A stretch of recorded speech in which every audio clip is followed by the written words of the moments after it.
여러분, 가인과 아벨 이야기 다들 아시죠? 인류 최초의 살인사건. 그렇게만 알고 지나가기엔 이 이야기에 숨겨진 의미가 생각보다 깊습니다.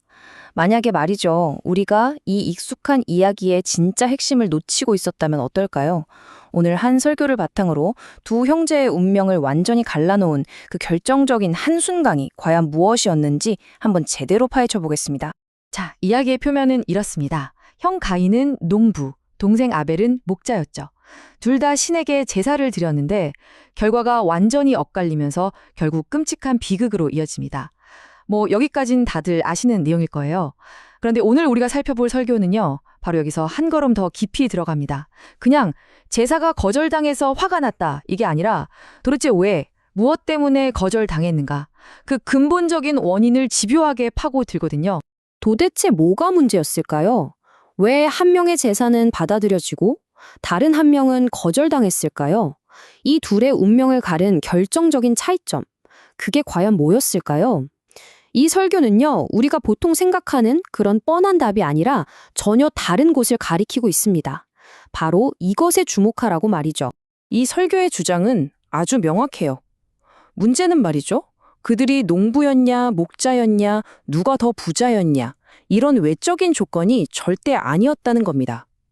이 모든 걸 가른 단 하나의 핵심, 그건 바로 그들이 드렸던 예배, 바로 그 예배의 본질, 그 자체에 있었다는 거죠.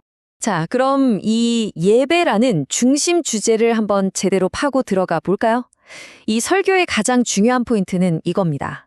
제물이 받아들여졌냐 아니냐 하는 문제는요, 제물 그 자체의 문제가 아니라 제물을 바친 사람과 절대로 뗄 수 없는 관계에 있다는 거예요.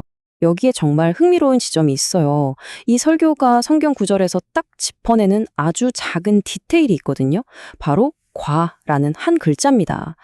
보세요. 그냥 아벨의 제물을 받았다, 이게 아니에요. 아벨과 그의 제물을 받으셨고 가인과 그의 제물은 받지 않으셨다, 이렇게 말하고 있거든요. 와, 이 작은 차이가 사실은 모든 걸 설명해주는 핵심 열쇠였던 겁니다. 네, 바로 이겁니다. 설교의 결론은 사람과 제물은 하나다라는 거죠. 이게 무슨 뜻이겠어요? 예배라는 행위 따로, 예배드리는 사람의 마음이나 삶 따로 이렇게 분리해서 볼 수가 없다는 아주 중요한 이야기입니다. 자, 이렇게 되면 이야기 속에서 선과 죄의 개념이 완전히 달라져요. 보통 우리가 생각하는 그런 도덕적인 착함, 나쁨이 아니고요. 이 설교의 관점에서 선이란 건 뭐냐? 바로 하나님이 받으시는 예배, 그거 자체가 선이라는 겁니다. 그럼 반대로 죄는 뭘까요? 맞습니다. 거절당한 예배, 그게 바로 죄의 시작점이 된다는 거죠. 가인의 비극은 여기서부터 출발했다는 거예요. 자, 그럼 다음 단계로 넘어가 보죠. 예배가 거절당했습니다. 그럼 그 다음은 뭘까요? 이 설교는 가인의 그 다음 행동이 그냥 단순한 질투심 때문에 벌어진 일이 아니라고 봐요. 이건 마치 도미노처럼 필연적으로 일어날 수밖에 없었던 연쇄 반응의 시작이었다는 겁니다. 보세요, 이 흐름을요. 첫째, 예배가 거절당합니다. 그러자 가인은 몹시 분노하죠. 얼굴빛까지 변했다고 하잖아요. 근데 그 분노를 해결하려고 하는 게 아니라 그냥 품고 있었던 거예요. 결국 그 골마 터진 분노가 어디로 향했나요? 바로 동생을 향한 살인으로 이어진 겁니다. 바로 이 지점이 이 설교가 정말 날카롭게 지적하는 부분입니다. 생각해보면 가인의 진짜 갈등은 동생 아벨이 아니라 하나님과의 문제였잖아요.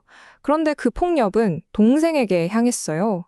즉, 하나님과의 수직적인 관계가 깨지니까 그 여파가 곧바로 사람과의 수평적인 관계, 형제 관계를 파괴하는 걸로 이어졌다는 거죠. 정말 무서운 일입니다.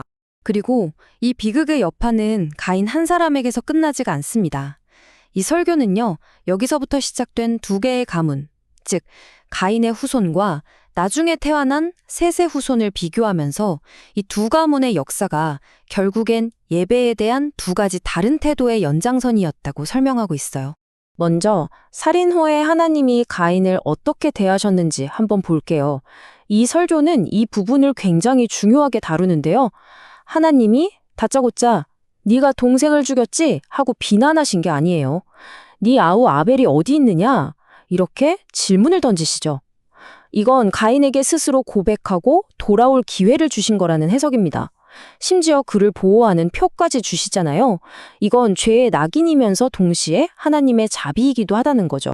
하지만 결국 가인은 다른 길을 선택했고 그 선택이 두 가문의 운명을 완전히 갈라놓습니다.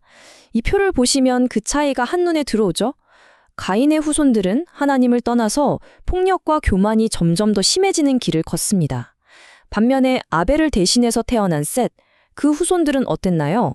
성경은 그들이 비로소 여호와의 이름을 불렀다고 기록해요. 즉, 무너졌던 예배를 다시 회복하는 길을 선택한 겁니다. 정말 극명한 대조죠? 자, 그럼 이 설교가 하고 싶은 진짜 이야기는 뭘까요? 그냥 옛날에 이런 일이 있었대 하고 끝나는 게 당연히 아니겠죠?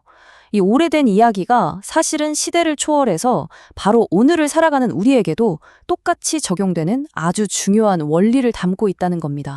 설교가 제시하는 두 가지 길은 결국 이겁니다. 하나님이 받으시는 예배, 즉 성공한 예배는 우리 마음에 평안을 주고 다른 사람을 경쟁자가 아니라 축복으로 보게 만들어요. 섬기고 싶게 만들죠. 하지만 거절당하는 예배는 어떻게 될까요? 마음속에 분노와 질투, 비교의식만 가득 차게 됩니다. 그리고 이게 결국 다른 사람을 미워하는 일종의 비유적인 살인으로까지 이어진다는 거예요. 어떤 길을 걷게 될지는 바로 그 예배에서부터 갈라진다는 거죠. 그래서 이 설교는 마지막으로 우리에게 아주 근본적인 질문 하나를 던집니다. 어쩌면 한 사람의 인생을 결정하는 가장 궁극적인 전환점, 그게 바로 예배는 아닐까요? 이 수천 년 전의 이야기가 어쩌면 바로 오늘 내가 걷고 있는 이 길을 설명해주는 가장 중요한 열쇠일지도 모른다는 그런 도발적인 질문을 우리에게 남기는 거죠.